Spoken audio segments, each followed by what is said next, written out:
اپنے دل کے اندر اور فکر کرنا اور تدبر کرنا، کہیں کینے کا درخت تو تمہارے سینے میں پروان نہیں چل رہا ہے، کہیں تمہارے سینے کے اندر کیڑا کے ماریں گے، یہاں تمہیں پانی کا قطرہ میسر نہیں ہوگا۔ یاد رکھنا، جس بھائی کے دل میں، جس بہن کے دل میں، جس باپ کے دل میں، جس ماں کے دل میں، جس اولاد کے دل میں کیڑے کا درخت پروان چل رہا ہوگا، یاد رکھنا، نہ نماز مقبول، نہ روزہ مقبول، نہ حج مقبول، نہ عمرہ مقبول، نہ اس کی تجارت میں برکت، نہ اس کے گھر میں چین ملے گا، نہ رات کو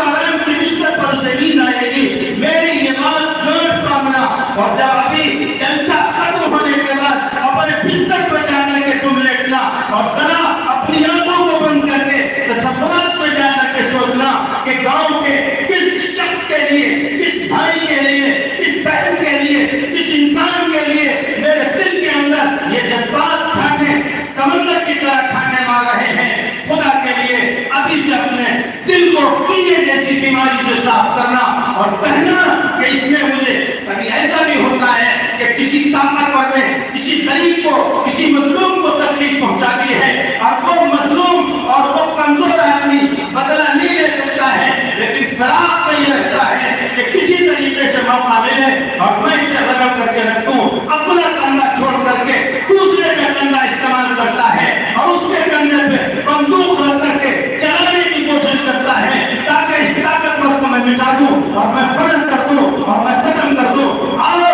حضرت محمد رسول اللہ صلی اللہ علیہ وسلم کا کلمہ پڑھنے والے میرے مسلمان بھائیوں، ایمانی بھائیوں، میری ماں اور بہنوں، ذرا سوچو تو صحیح، کس نبی کا کلمہ پڑھتے ہو، کس نبی کا کلمہ پڑھتے ہو، کس نبی پر ایمان لاتے ہو، کس نبی کے تاج ختم نبوت کا تم اظہار اور اعلان کرتے ہو، اور کس نبی کی اتباع اور پیروی کا اپنے دل کے اندر جذبہ رکھتے ہو، اور کس نبی کے لیے تم اپنے دل میں کل میدان محشر میں شفاعت کی امید رکھتے ہو۔ ہم اس نبی کے ماننے والے ہیں۔ جاؤ ذرا تاریخ پڑھو اسلام کی، جس مکہ کے لوگوں نے حضور اکرم صلی اللہ علیہ وسلم کا جینا دشوار کیا تھا، جس مکہ کے لوگوں نے نبی پر پانی بند کیا تھا، نبی پر کھانا بند کیا تھا، شعبہ کی تعلیم کے اندر 3 سال کھانا بند ہے، 3 سال پانی بند ہے، مکہ کا کوئی کافر نبی سے بات نہیں کرتا ہے، بچے بھوک پیاس سے بلک رہے ہیں، تڑپ رہے ہیں،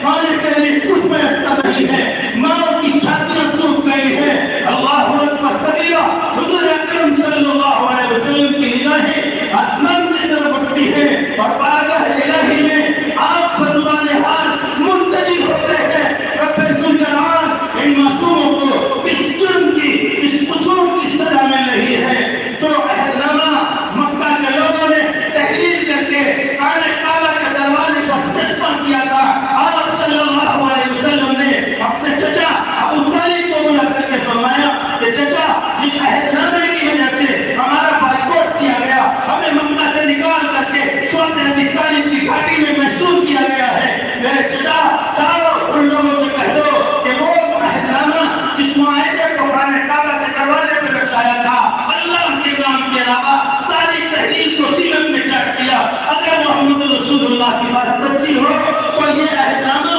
آج سے ختم ہونا چاہیے، یہ معاہدہ آج سے ٹوٹنا چاہیے، اور اگر میری بات غلط ہو تو اس معاہدے کو باقی رکھا جائے۔ حضرت ابو طالب سرکاران قریش مکہ کے پاس گئے اور فرمایا، وہ میرا بھتیجا یہ کہتا ہے کہ جس کی وجہ سے تم نے اس کی زندگی دور کر دی ہے، تم نے مکہ کی زمین اپنی وسعتوں کے باوجود میرے بھتیجے محمد رسول اللہ پر تنگ کر دی ہے۔ وہ کہتا ہے کہ وہ معاہدہ پورا ختم ہو چکا ہے، اللہ کی ایک مخلوق ہے دیگر جس نے اسے چاٹ کر کے ختم کر دیا ہے، صرف باقی ہے تو اللہ کا نام باقی ہے۔ وہ کہتا ہے کہ اگر یہ معاہدہ ہمارے کہنے کے مطابق ختم ہو چکا ہے، تو اس کی تحریر مٹ چکی ہے، تو یہ معاہدہ ختم ہونا چاہیے، اور اگر باقی ہے تو یہ باقی رہنا چاہیے۔ سرداران قریش نے ابو طالب کے ساتھ جا کر کے اس تحریر کو، عہد نامے کو جب اٹھا کر کے دیکھا، رب کعبہ کی قسم وہ معاہدہ